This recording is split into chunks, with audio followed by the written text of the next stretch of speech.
new episode of Unmute with Brainy. Today, the podcast is all about knowledge and education. Today, we are into the world wherein everything is around books. And we don't even know कि लोग literally books पढ़ते हैं or it's a social gimmick. So today we have somebody who would like to bust myth all around publishing houses, authors, and the scope of reading and writing books in the age of Gen Alpha. Current is Gen Alpha. I think Gen Alpha. So, मैं हूँ आपकी host and host Shruti signal. और मैं हूँ आपकी दोस्त गुरप्रीत को. Books are not bound together with only pages. They have interesting stories to tell. They are gateways to important knowledge that we share with each other. So today, let's dive into conversation about books, reading, and love for knowledge that we want to share with Naghma. Hi, welcome to Brainy, Maama. Thank you so much. So glad to be here. Exactly. So we are super excited because this is completely a new field for us, you know. Interesting. So Naghma, tell us that, you know, now a lot of people have started getting back to books. Yeah. A, they genuinely want to read it, or B, they just want to sound cool or look cool, or aesthetically it's just nice to carry a nice book in your bag. So that's the reason. So what's your take in today's era wherein people they're getting back to books? Okay, let me put it in this way. If you are carrying, maybe imagine you're somebody who doesn't use cosmetics. But then forever, you're carrying something in your bag. It could be a lipstick. Yeah. One day, won't you feel like nobody's around? Let me try it on. Yeah. You will? Beautiful perspective. Yes, exactly. So books, I feel the reason for your buying the books could be anything. It could be just to fill up your house because it looks good. It makes you look knowledgeable. Yeah. Somebody serious, somebody respectable, that's a great way of looking at it, and somebody with good aesthetic sense. It looks good in your house, right? But then they could also be a genuine reader. So I don't think the reason why we are getting into books matters, because at some point or the other, the way we are getting into is the way we are discovering the books. Because if you are able to discover, at some point, we wouldn't know when is it that you would want to read a book. Because I think there is a saying that says, if you are somebody who hates books, it's because you haven't found the right book so far. Read about that. It is as simple as that. Because somebody who, imagine somebody who loves our culture. Give him something about talking about what happened in so many years ago in Spain and something like that. I don't think that person is ever going to be interested in it. Show that person Game of Thrones, that person is not going to be interested. But give them a good historical fiction or a mythology a show on the TV, I think that person is going to enjoy it because that's where your interest lies. So even if whatever your reason could be, if you have a book around, I think it's okay. It doesn't matter because that's your entry point. After that, how you get into it, how you develop your habit, it could be just 2 books you read in your entire life, it's okay. Nobody is judging you. You read 100 a year, you read 1 a year, it doesn't matter. I think it's okay. Great. Beautifully explained, you know. Actually, in this era of so much of screen time and distraction, what is the new trend that Gen Zs are obsessed with, the kind of books they want to read? Obsessing with the trend, thanks to Instagram, we have a better way to discover new books that we maybe never would have discovered otherwise. I'm not even kidding, because even if you enter into a bookstore today, our Indian authors, it's definitely going to be there. But the international titles, the number of author names that I learned in the last 3 years is way higher than what I knew in my entire life, and I've been a forever reader. Because today, thanks to Instagram, I'm able to explore new names, new titles, new books, new genres that I never knew existed. Romantasy, what the hell is that? It's romance plus fantasy, but how do I mix it? But I didn't know such a genre existed before. Because in India, we don't have that many fantasy writers. We do have good romance writers, But fantasy, we somehow perceive mythology as fantasy, but it's not. But thanks to the international books that's being available, thanks to Instagram showing us these content about these books, we started wanting to explore it. And we are Indians, we know our jugards. We started downloading this online, we started figuring out ways to read it. Now the publishers noted it, they knew there's a demand for this book, they started getting these books into India. So I think social media plays a huge role in expanding what is available for the readers. Now, as a reader, social media made me want to try things that I never would have tried otherwise. So, I think it's a great way to look at it. Of course, doom scrolling is bad, but then social media also gives us really good content. That's a good perspective, You're getting good influence from the installs. Yes, I think it depends on what your feed gives you. Doom scrolling is bad. I'm not promoting doom scrolling. Absolutely. Actually, tell me something. There's this question that just popped my mind that I see a lot of people these days, especially wherein the kids are concerned, because we have kids of a similar age. A lot of people are getting in this concept that a child is writing a book, and there's this concept of ghost writing also. Yeah. So couple of years back, maybe 10 years back, a writer was a full-fledged writer. But these days, with the ghost writers available right outside, you don't even know that, whether somebody is actually a writer or it's been done by someone else and it's like your marketing PR strategy, So, you being from this industry, what's your take on ghostwriting and kids writing books these days, which apparently are obviously written by someone else? Okay, you put me in a position where I'm scared to answer this. So wrap it in a way that we not offending Nobody anyone feels around. bad. Yes. Okay, so Audience, they would want to know I this. think okay, let me be genuine here. The concept of kids writing, I think, is a great thing because it's something that never happened before. Because I don't think in my school I had anybody who encouraged me to build up stories, let me help and publish you. There was not even an avenue for it. Come on, I come from a generation where library books were treated as disturbances during your academic time when you're supposed to learn, which is even today. But then, I was somebody who used to hide it, but whatever. Yeah. But reading also was not something that was as common as today. It was something that out of a group of kids who were 100 in number, maybe 5 or 6 were readers. It was that less, right? Now, out of that, if you had to identify writers, they might have been writers, but the writing we knew about is the outline stories that comes for our exam or the essays that we submitted in assignments. But today, when they are getting encouragement, that's an amazing thing because reading and writing can develop their brains in ways that no other medium can help them do that. Because the way even today's question papers come in, when we answered question papers which asked us 1 + 1 is equal to what? We had to write 2. But today, the question paper is talking about there is one man walking wearing an orange color shirt holding one apple, and then there's a car passed by, there's a lady in it who's wearing a dress who's having a mango in her hand. How many fruits are there? Gosh. Do you think a kid who doesn't read or cannot comprehend sentences or understand sentences can actually answer this? Math used to be easy before, but today math is also converted into concepts and paragraphs, and it is today how the question papers are. So I think if the kids are getting an encouragement to write, publish, read, that's a great thing. But if you expect that your kid's book that you've published is going to be a national bestseller and you want to go behind the commercial bit of it, that's where I think I disagree. I don't think that's the right time for it. Encourage the writing bit of it.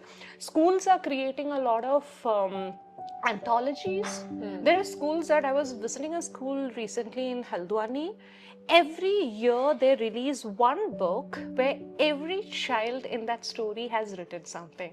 They compile all of it together, and including a picture that the kid themselves has created. This could be crayon, this could be water painting, this could be digital art, whatever. They compile it, put it along with the story, compile this thing into a book, and every kid in the school, all the grades, everybody gets a copy. It's like your yearbook, but creation, a content collaboration of everybody in the school. That's a great way. Now, do the school want to publish and sell this? I don't think they should. Because that's not the right time. I think the focus gets changed in that way. So even with kids today, I'm not telling no 100%, because there could be very talented kids.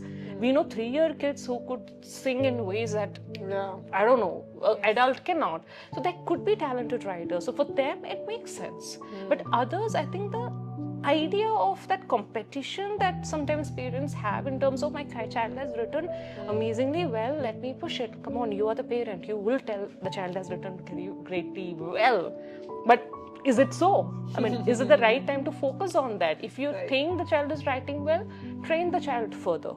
Let the child develop it. When the child is like matured enough to write proper content, concentrate on it, or put the child in. And the same parent will tell no if the child wants to take BA English. That's a problem there. So then what is the mismatch here? So that way I think commercializing bit is a problem, but encouraging that writing is definitely an amazing thing. So that is something that will definitely help them throughout their life as well. Now coming to ghostwriting, I hate ghostwriting. And I am somebody as a reader, maybe a book series came in part 1, part 2, part 3, part 4 came. As a reader, I'll pick it up, it's ghostwriting. Acha. I'll hate that author forever. I'll not pick up a single book of that author. Acha, you could figure that out. Because see, as readers, or diehard readers like me, Yeah. it's not just the story anymore. If I like an author, I will read every single book of that author, even if the review is bad. If I like an author genuinely. Not the commercial successes alone. Okay, there are books, of course. There could be some commercial success, which I anyway want to read because the world is talking about it. Come on, I will also feel FOMO, right? But then there are authors that you get so attached to in terms of their writing style, in terms of their genre, in terms of what they are trying to communicate. You get attached. Now, the author releases 25 books. I will go and read all the 25 books. And this is like, there could be authors I discovered in my college. Even if this year the author is releasing a book, I'll be the first person to buy it, and I'll be like praying to all gods that I know, please give me a signed copy. I don't even know what's the craze, but I will do that. But now in between, if that author changes the way he writes, or tries a new genre, or try a new collaboration, I will understand it. Like, because I'm so used to that writing. Now, touch wood, now this person tried ghostwriting. Nobody else can write the same way that you do.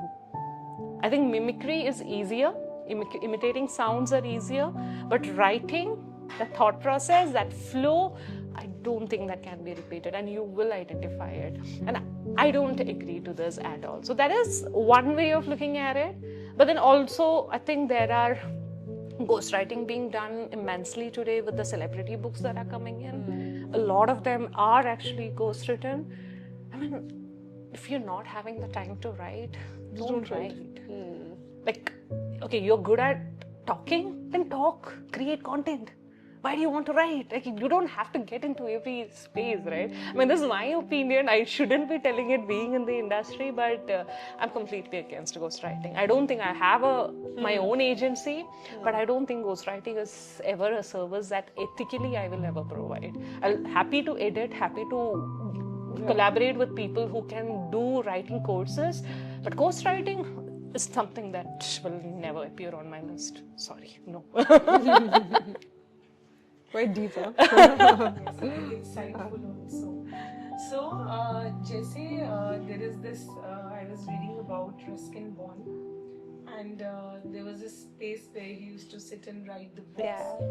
There was a trash there, and he had his family portraits on his left side, and the space is very tight. So now, to be a good writer, you need to live in a tight space, or you can write it anywhere. I think that's a personal level question. It could be different for people, because I think, see, I have a workspace at my home, but what I use my workspace is for if I'm working like post 12 o'clock at night, today I'm in a flow, I might sit there and do. Otherwise, what I'm doing there is I open my tab, I'm watching something, my breakfast is in front of me, and I use that table for that because I don't have a dining table in my house. So I'm somebody who can work from anywhere. So I think writing is also similar to a concept. There are people who want to create their space. It's the same concept where a lot of self-help book talks to you about. You want to create a routine, you want to create your space, even in your house, create a corner for your cooking, create a corner for your family time. You are a mom who's multitasking 100 things in your house, which all of us know, all the moms do. Now you want your personal space. Mark one corner in your house which is your personal space. Don't let anybody come and do it. If you're sitting there, your kids, including your husband, including, has to know that that's your personal time. So I think writing also comes into that category. If you're somebody who needs a space, you make it. If that is where you thrive, you do it. But I know a lot of authors who love going into a good book cafe, just sit there, order a coffee, and doing that routine of getting out of your house, going to that cafe, telling hi to that regular folks who are in that cafe, ordering your coffee. Until the time your coffee comes in, I think you're scrolling, you're doing that, you're doing this. But in meanwhile, you might have opened your laptop or whatever you're writing, your stationery kit and everything. Your coffee comes, okay, mood change, switch on. Now I'm a writer. I think you creating your own rituals is important, but where and how you do it, I think it's completely a personal choice. I am somebody who can work in flights, in airport waiting lounges, in metro if required. But if I'm not in the mindset to work, I spend entire day binge watching something. I cannot work if I'm not in the mood to work. So I think it's a very personal level thing. I think so. Yeah, 100%. 100%. Yeah. Achha, this is one question that just popped in my mind that, with the, these Amazons and all these online portals, did you think these space, the bookstores like Barisans or maybe, or Oxford, or let's not name anything. So, you think people have actually stopped going to stores because they find that convenience of ordering book at their place, plus in general they get a better discount price if you check a book online rather than going to a physical store and buy it. Okay, tricky question. Okay, let me put some facts into here. 4-5 years ago, Barisans had, I think, 5 branches. Now there are 16 plus branches. Crossword started with 1. Pune is their main hub. Now there are 150 plus branches. And even post-COVID, some almost 50 new stores increased. Airports, where all airports did not have a bookstore, now a lot of airports are having more than 1 bookstore inside it. So unless and until an industry is growing, nobody is fool enough to open further into it. So definitely, yes, the industry is growing. And of course, there are independent bookstores that are shutting down because operational cost is very high. Like stocking, if you have to stock, let's say 1,000 titles inside your bookstore, that's calculate the average, 1,000 into bare minimum 400 rupees per book of acquiring it. And nobody is giving it to you for free. If you're an independent bookstore opening for the first time, you have to invest and buy it. Once you're experienced, once you've been there for the long run, once you're doing well, is when you get it on credit also. So the investment, rental, operations, your salaries, all of that, it's a huge expense. So that way, there are a lot of bookstores that are shutting as well. But bookstores today, especially in the post-COVID world today, where people are craving for people.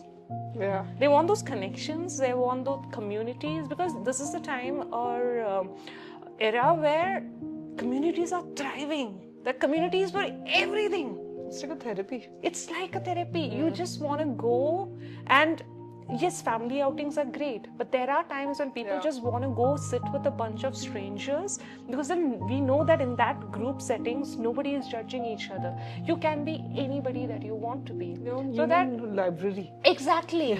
So bookstores has turned into a place where people are coming for discovery of new books, community, people, connections, because bookstores also are now converting their stores into more event spaces. There are authors coming in, there are meetups happening, there are discussions happening, and it's not just about one promotion of a book anymore.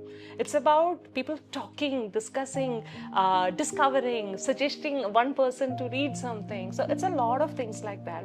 Yes, Amazon has offers, discounts, because they don't have the operational overhead like a bookstore does.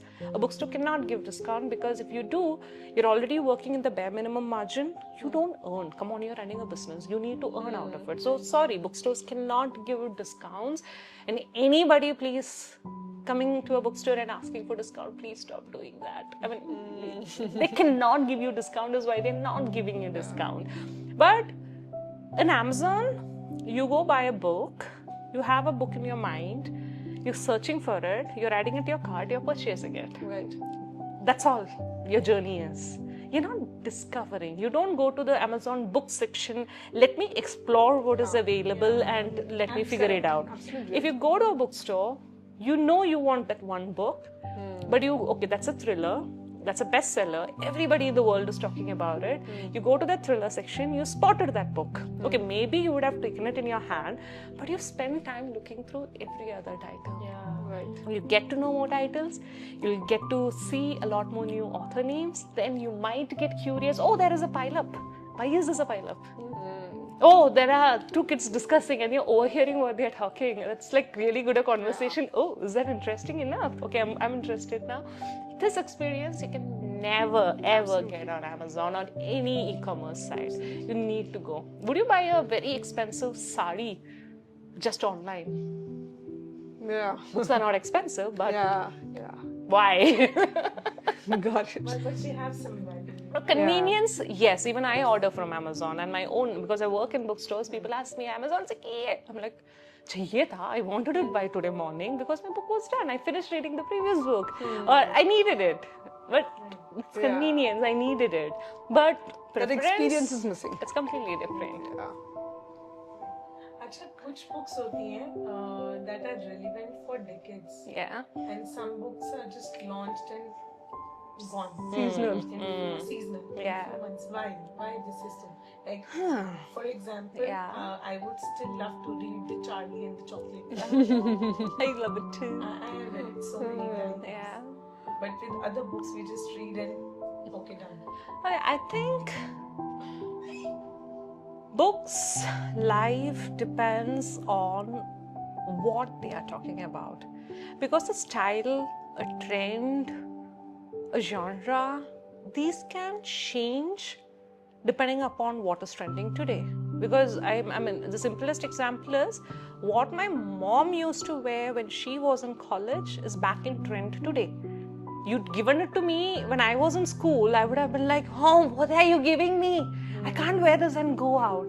Today, all the bell-bottom pants, the loose big shirts, all that is back in trend. But this was never there 20 years ago. It was not. But that used to be in trend when my mom was in it. So that is coming back in life, right? So books, I think, the books that stay, like the classics that we are having, is talking more about humanity or the emotions. But the books that are coming, trending, national bestseller, international bestseller, multi-million copies, but then faded away, they picked on a trend or picked on a fashion, because today, thanks to globalization, anything happening in America is happening here. Anything happening in Japan is happening here. So that trend will live. So there are, just as an example, all the K-dramas and BTS fans that are existing today, okay, great, that's a trend that's going on. But there are Japanese titles or books which are been there for the last 100+ years. And these books are still selling massively. Why? They talked about something that concerned humanity then and today. And you can relate. and we can relate to it, because I think basically as human beings, our emotions, our problems, the basic concerns that we are having are still the same. It's the same thing that makes us happy, the same thing that makes us hurt, it's the same thing that makes us angry. Yeah. What, how, where, how, our solution to it, our recovery, how we recover from it, that could change. But the ones that are trending, great, because it's in trend. Great, amazing book. But will it stay for the next 100 years? No. Not every movies stay like that. Yeah. Yes. Movies don't. There's some movie, I think there are some great, I'm not even going to very old era or that many years ago, but even movies like Kabhi Khushi Kabhi Gum, I can keep watching it, and every single time I watch it, I'll still cry. And I think, show me Devdas 100 years later. Why is Devdas getting recreated every few years? That movie has some 4-5 versions. The Shah Rukh Khan and Aishwarya Rai, we know, is the latest version. The 2-3 movies before that. Why? Because that story is never gonna die. Give in the comment that era of one night stands and social media dating, but even 50 years later, show that Devdas and Paru running behind Devdas, you're still gonna cry. You're still gonna want to be there and crave for it. I think that's gonna stay. I think it's the content. The way she explains everything. Yeah. Very appropriate examples and she understands what kind of Depth of I emotions. have. She knows the right examples for her, this example is for her. I think your audience will think I'm talking too much. But they're enjoying. I'm sure listeners will also enjoy this session. With this conversation, this is one thing that pops my mind, that what actually goes behind the national bestseller. Like short, crisp 5 things that you feel. I wish there is a short, crisp note that I can make. I will be a multi-millionaire tomorrow. But unfortunately, there's no funda to it. It could be a great book discovered purely because of the content, or it could even be a bad book marketed right. It's both of it. I mean, today it is both of it, because see, it's a way you can tell it. Even if you release a book, and you have to market it. And anything like today, the way your marketing is, the way your storytelling is, how we are able to reach out to the people is where a product can be sold. And this is with every single product that we are talking about, right? Now, after a point, like how much will you keep feeding into that marketing? Right. After a point, beyond the people who use Instagram, see your ads, skip it 100 times, beyond that, if it has to reach, now you have to tell me that it is good. Yeah. Or I have to tell you that this is good. Because that face, now this ad keep coming in again, it's now just a routine in my head, I'll just keep changing it. How much ever you market it, I'll stop at some point. Now, but a human being telling me, oh, you should check it out. I might have seen the ad 100 times, I might have ignored it. Oh, but you told me. Let me check it. It make a lot of Exactly. So word of mouth is the only way something can be sustainable. So bestsellers today, marketing plays a very huge role because of the sheer number of books that are coming out. There are 50,000 plus minimum. Big publishing houses releases 100 plus books a year in one category. Their children's book is different. A Penguin could release 90 books for adults, 100 books for kids. A Hachette could release 75 books a year. So that's the number we are talking about is huge. And that is just the top 4-5 publishers we are talking about, which everybody knows. But in India, we have some 10,000 plus self-publishers also. And each of them doing at least 3 books a year, that's already 30,000 books again. So the quantity we are talking about is huge. Marketing helps in making it visible so that people are discovering that book. Right. But beyond that, if it has to stay, if it has to be sustainable, if it has to turn into a national bestseller, marketing alone is not enough. That content has to be good. But your content is great. You're the next Shakespeare. But you did not market. How will people know it's there? It'll just go beyond just your near and dear ones and family, who no matter what you write, they'll still think you are the Shakespeare in the family. But it will not go beyond that. So I think it's a lot of, I wish there are tips and tricks that you can given to people today, but it's a little tricky. Okay, so do you think OTT can compete with the books for attention of this Gen Alpha? I don't think there is a competition at all, because competition, if you say, even Instagram or your phones are the biggest problem. But more than telling it as a competition, it's also the purpose. I don't miss a single thing on OTT. Whatever is new, trending, popular, ask me, I am seeing it. But I also read like 100 books a year. So I don't think there's a competition. It's about what you want to achieve out of it. Because OTT is great, a movie is great for that 3 minutes of shut off. Yeah. Sit, keep your phone aside, great. If you don't keep your phone aside, you'll still keep doing your work and everything in between that. But that's a surface level. Because everything that you want to consume is given to you in your, literally on a platter. But if you're reading, you're literally sitting with an idea for days. It could be a week that you take to finish a book. It could be a month that you take to finish a book. But a good book is consistently bringing you back into that idea. And that's focus. If you're not able to focus on something, it's difficult for you to read. But then how do you build focus? Try reading books. Because 3 days, 1 week, 1 month, you're sitting with, let's say, a romance. Simplest example. Your mind is still running in that idea of love, hurt, betrayal. It could be anything, but it's somewhere about relationships, right? Your mind is continuously in that idea consistently. Okay, now what doesn't matter to you? Some new business idea is not mattering to you because your mind is consistently on that. I think that's where the power of books comes in. So OTT can never compete with it unless and until I think you're watching a Grey's Anatomy, which has like 23 seasons, 20 plus episodes in every single year, and I am a huge fan of Grey's Anatomy because that will take me a long while to finish, and I'm consistently going to be thinking about doctors, and that can be impactful, but that impact is what we're talking about from a single book. So that way I don't think there is competition, because Instagram is also instant gratification. But can you go beyond that with Instagram? You cannot. If you have to go beyond, you need to be spending time.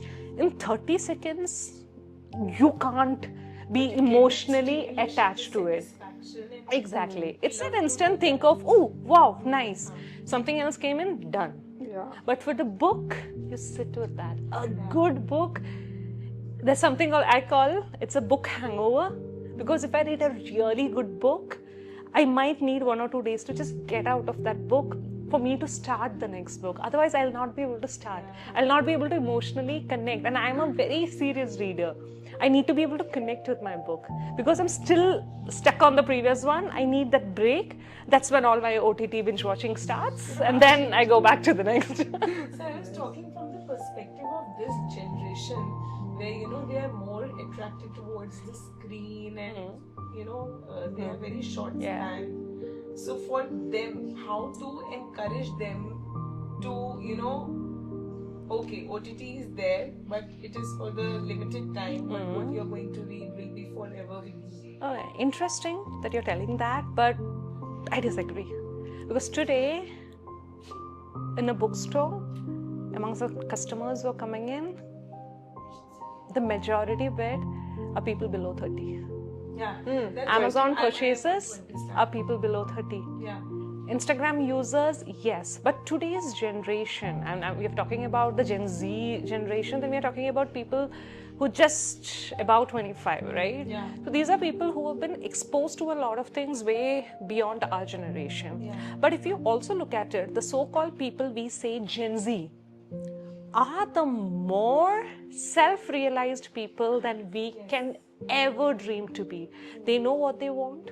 They know what is a yes for them. They know what is a no for them. They know what values they want to stick to. There is a clarity that they have a clarity that I don't think I can ever build, irrespective of working for so many years, reading so many books, listening to amazing mentors. I don't think I can ever have that, what they have today. And I envy them for that. And that way, when you're looking at it, books is something they are choosing to slow down. Because this is a generation that was born into having phones and OTTs and everything. We fancy it. They don't fancy it. It's just part of their life. What they're looking for is connections, emotions. They're more expressive than us. We cry in silence sitting inside the washroom. They cry openly because they know how to express it. And they get that from books. I think that's a reason why they are a bigger purchaser of books and bigger set of readers than the other generation. And it's great to see it in that way. So coming back to what you're asking, I think they are way better sorted out than us. I don't think I have to ever worried about the Gen Z not reading.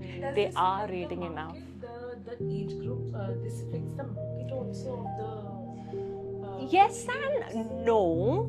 Because the spending capacity of the Gen Z might be way lesser. Because they are either students or they are starting early days of their career where they might have a budget. I can buy only one book. Even if you're a hardcore reader, I can buy only 1 or 2 books, and that's the time when you're sharing and everything. So from a market or a bookstore perspective, yes, there is a more seasoned reader who's earning settled may come and just buy 10 books together without even thinking what is my bank balance. So that way, yes, it affects the balance. But then if I look at the number, it's a mass quantity. The number of people who are coming, who are Gen Zs, are way higher, which is actually even overpowering the number that is coming in from the more seasoned, more senior category of people, because that group is still lesser. That was the same group I'm talking about who, when I am in my 30s, and I say in my class I had out of 60 students in a single class had 3-4 readers. We're talking about a generation who was even before that. My grandmom used to read, but my mom's generation did not have that exposure or need to do that. But the grandparents, they were good readers, they were seekers of knowledge, but somewhere our parents' generation, they focused on building life. Yes. But we started building experiences. But now the younger generation, they want what they want. They know what they want. So I think that way it doesn't really hit the market because the number of readers are very high. So I think that's a great thing. I don't think we ever have to worry about. And these same college students who are purchasing and looking at 700, I cannot afford it, and feeling sad. Now when they start earning 10 years down the line, imagine how the industry can actually grow because they have the spending capacity. Correct. I think that's where the bookstores are banging on today. So nowadays, in Delhi, there's a lot of trend of breakfast and coffee and, of course, book club. What is your take on that? Book clubs are amazing. I love going for book club meetups. I have my own book club also, in fact. So I think the best part of book club is that reading isn't a lone journey. You're always reading by yourself. The intakes, that everything that you're having, you're experiencing it, you're feeling it. But there could be a very good emotional book that you read and you can't talk about it to your husband or your mom or your dad because they don't know what happened in that. You want to dissect and scream about what just happened, why that happened, or you want to bitch about somebody who was that bad character, or you want to share that experience where you felt so giggly with butterflies in your stomach. Only a reader can understand that. I mean, somebody who has read that book. And I think that shared spaces becomes home to readers. So even for my book club, when I pick up a book at the start of the month, every month, we read it.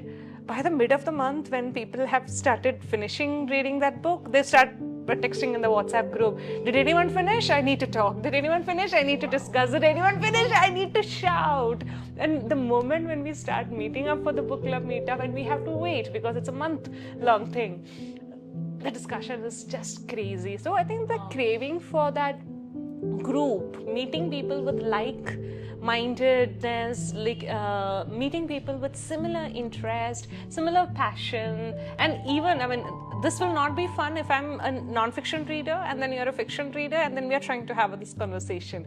Our ideas won't match. So book clubs gives you that thing of connectivity, that it ends up being home. And I don't think there's anything else that can actually bring in that much of a connection in any, because your passion can be anything. It could be music, it could be dance, it could be sports. I mean, each of it creates its own sense of family. But books, because it's open to interpretation. How I read a book and how you read a book is different based on my experience, my perspectives, the way I grew up, the way experience that I am in right now, my bank balance right now because the stress is different, my people around me right now, and how I consume that book is dependent on all of this. And how you consume that same book, same content is completely different. And when we talk as if we are talking about two different books. Yeah. And that becomes interesting. So I think book clubs are thriving because of that. And again, that sense of community, which again, post-COVID era that we are talking about, that wantingness to just come together. You've been reading alone. You need people around you. So it's just there. I think it's amazing. And I'm so glad to see Delhi has like over 100 plus book clubs now. That's really good. Any tier 2, tier 3 city that you pick up in India today has at least one book club. This remotest of village that you can think about has one community. That old era where grandpas used to go sit with chai and newspaper and discuss politics. Today that's turned into good literary discussions. I think Beautiful. there's nothing more you can ask And for. I think that's a good opportunity for this generation also. Amazingly. They are way more expressive than we were. Yeah, Absolutely. very true. It's a great way to discover new books also, because you've already built that community where you trust each other, and you know my taste, I know your taste. If you tell me something that I should read, I know that you understand what I need, and that's why you're telling it. So it becomes even like better in terms of recommendations also. So win-win for everybody. Okay, so tell us about the author's nest, because it's a different concept and I think a lot of people don't know about it. And I am also like really interested to find out what exactly it is. Okay, so Author's Nest, in a nutshell, if I have to say, it's an author's companion. It's an author growth company. Because books, like at the start of the discussion when we are talking today, we were talking about how books needs to be discovered. And to be able to discover, it's marketing, because you could have the best of the best book, but then unless and until it's positioned or brought to in front of you, unfortunately nobody is gonna identify it. So Author's Nest is something that me and my co-founder Abhishek, we built in because both of us are very passionate about this industry. Me as a reader, because for me the world of authors and books and the characters and the book boyfriends that I built in my head and all of that, I live in that. Abhishek loves the industry from the way that industry runs. He's not an active reader, but he loves how the industry runs. We got together and we decided to start Author's Nest because both of us were parallelly working with different authors. We wanted one common space to build everything together. So starting from your publishing journey, as in you have your manuscript, you don't know now, I've written, what do I do? So starting from representing your manuscript to publishing houses as an agent, you've already published, now you want to market, so helping you in your marketing journey, your offline events. Now you could be published from a Penguin or a Hachette or a Panmac, any of the big publishing houses. But then after a while, you still need to look at your own marketing, your own social media, everything. Because most of these authors are also having a full-time job. Right. So as much as you have interest in working on your own marketing, you don't end up doing it because your life is already busy. And sometimes it also happens for your own self, you don't put in that effort. You'll do marketing for others, but you don't work on your own page. So this end up happening. So the point is also, as a writer, you concentrate on writing. We are here to take care of everything else for you. So basically, we are an author growth company, but few things that we want to, why the reason, because there are many other agencies already existing today, we started was because we felt there's an overload of information, but nobody is getting anything because nobody knows where to screen and what to consume. There are too many players in the market who is kind of, I cannot say it unethical, but then kind of promising something and not delivering it. Too many people like that. Too many people who on the surface level talks to be a huge marketing agency but technically don't even read. Right. They just think that, okay, marketing agency, I can understand marketing, let me do it, but books are a different ball game because you are playing with emotions also here. There are too many things like that in the industry today. I'm fed up with it. Got So it. the reason was to build something genuine. So both of us work also otherwise so that we don't have a financial dependency on it. But the idea is to be the author's companion throughout. Let it be your publishing journey, marketing journey, post-marketing, your content journey, your next 5 books journey. So the idea is to be a companion to the author throughout. That's wonderful support Yeah. an author can get, because sometimes you just know how to write, Exactly. but how to do rest of the things. You need that's a you great need platform. Exactly. absolutely. So that's the point. No, you don't have to know everything. You don't have a need for it at all. You're good at writing. Your passion is writing. You do it. That's what I love talking about books. Let me talk about books. So that's the idea. So that's what artists say, that creating an art is easy, but selling it is difficult because as an artist you can just create the art. You can't just go and market it. That's not why your you have forte. an agent Yeah. who'll Yeah. Do it for you. do it for you, who'll literally fight the world for your art to be available in that gallery. You cannot do that because your mindset is entirely different. You'd rather work on building the next masterpiece for yourself. I mean, that's better though. We can actually go on for hours, but we Even go on to the last 2 worried. questions. Yeah. Okay, so after this beautiful podcast that we have done together, I have started realizing that I should go back to reading again. Yeah. Few tips you want to share so that I can develop my interest again.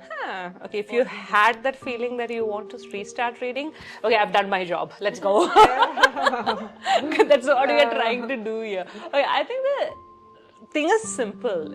If you are somebody, because there's a lot of people who are completely new to reading, and then there's a huge category of people that who read long ago, but then life happened and somehow books became a luxury that they did not want to invest in, not in terms of price but in terms of time and availability and everything.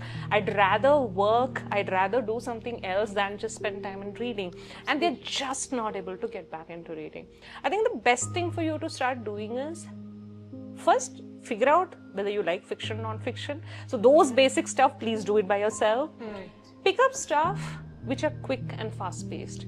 A thriller could be a great way that you can get back into reading. Small-sized book which are very fast-paced. Even the size is small, but it's very deep and philosophical. You might still lose touch again. You might not want to put in that because you don't want to emotionally invest, because that's a too much of an ask for somebody who's trying to re-enter. Pick anything that's like very fast-paced. Thriller is a great space to start. A good romance is a great place to start because that will also make you feel good. And today, thanks to this entire trend of the Japanese comfort reads, a good collection of fictions there as well. And I feel fictions could be a better place for anybody trying to restart, because non-fiction, again, you're already doing enough on your laptop and the articles and the research that you're doing that may not really bring you back into reading. A good fiction, small in size, maybe like 200 pages or even lesser, or 250 max. Very fast-paced, a topic that you like mysteries and you liked Nancy Drew when you were a kid, go back into a Frida McFadden, pick up a Housemaid and read it. If you like a good romance, if you like that very cheesy school time story, pick that one up. Go read a good cheesy romance and get done with it. If you like a hardcore romance person, go pick up a Nicholas Sparks and pick something like that which you like, fast-paced, smaller size, and just commit to it. That one book will take you months to finish. It's okay. Commit to it. Just finish off that one book. If you do that, reconnect key. Oh, I really enjoyed it and I missed it. Do any choice. Won't do it. Be in the community. Attend 1 or 2 book club meetings randomly. There's so many available on social media. You will feel FOMO. There's no way you'll not pick up a book. You'll feel so missed out. You will want to pick up a book. And I have a lot of people like that in my book club. It was like, the way you guys were discussing, I just want to pick up that book now. I'm like, pick it up. Great. Purpose solved. I think that's simple as that. But because I'm getting very fast-paced and small, that's key. So the last question for the day. Okay, let's go. Yes. So for our people, for our audience, who are getting back to books again, all thanks to you and to see your enthusiasm. Yes. So 3 books in fiction segment and 3 books in non-fiction segment. Okay, these are for people who are getting back into reading. Yes, and that's the list for you guys in 2026. Okay, I think a good thriller, if you're getting back into reading. Name. Today, any book of Frida McFadden and Housemaid is a great place to start. I think that is definitely one that you can pick it up. If you like a good mystery, a good suspense, something like that, go back to a Dan Brown or a Sidney Sheldon, because these are OGs. You can never go wrong with them. Just go pick up any book from them and do it. If you're a romance person, this is my personal choice. Go pick up a Nicholas Sparks, because our generation who are going back into reading, this is where our reading habits started. This could be something that can really bring you back. Now coming to non-fiction, okay, there are many standard books like anybody tells, like your Atomic Habits, Power of Subconscious Mind, Stop Overthinking, all of those are still there. But there are few authors I can suggest which could maybe connect you better. There is one called Big Magic. I keep repeating this book's recommendation everywhere I go, because I think it's something that we need in today's time. It talks about creativity, how creativity and idea knocks on your door and how you can kind of pick that up. So that is one. A mix of fiction and non-fiction. There's an author, Matt Haig. He's the author of The Midnight Library. That's very popular. That's a fiction. Goes back into the fiction recommendation. But Matt Haig also has a book called The Comfort Book. It has small, one could be 1 page or one could be 2 page. It's like you just pick up, open the book anywhere, any day, and you feel comforted. Any day you feel you're low, just pick up, just open a page and read. It's one of the very few non-fictions that he has written, but that's one book I will want to give to 100 people throughout and throughout. Last one would be, I think, Ikigai. That's a standard I would want everybody to read, because no matter how many years later you go back into it, the concepts of a great living that you can learn from Ikigai, there's no comparison, because you can have good habits, you can have good practices. Ultimately, it's come down to you yourself and what your routine is, what you're eating, how you're living, how you're expressing. I think Ikigai gives you that. So I think perfect. Evergreens. Yes. You have outlined it in a very nice way. Yeah. And I hope the audience will enjoy reading all these recommended books. Yes. Thank you for the lovely Thank you so podcast, much. and for being so realistic. We could Thank relate you. to so many things, and Yes. really enjoyed talking to you. Thank you so much. I had a very fun conversation as well. I've always been on the other side. Yeah. It's good to be on the other side and get to talk also. And you just realize, that people who really love their work, it reflects all over, like all around them, like I agree. it's very evident. I actually keep telling people also, I might be very rare few of those people who actually get to merge your passion and career together. Yeah. It's not, everybody don't get that chance, but if you do, you're the luckiest. And I always, every single day feel grateful for that. So that's great. Thank you so much for being on our podcast, and thank you so much for, helping us to walk down that lane again. And I think one thing that is going to stay with us for a really long time is your example that, carry that book even though you don't read it. Because someday, one day, you're going to open up and read it. That's true. And that perspective is out of the world. It's beautiful. So thank you you for so bringing much. that to us. Thank you so much. Thank you guys. Thank you so much for being a part of our journey. It's been great, exceptional 1 year, and we are so glad and thrilled that you have been with us all throughout. And thank you for mailing us, writing us, helping us to figure out that what all guests we can bring for you. And there's a link right here. You can subscribe to our channel, and it's really hot. So take good care of your health and keep writing to us. Thank you very much. Thank you, Naghma.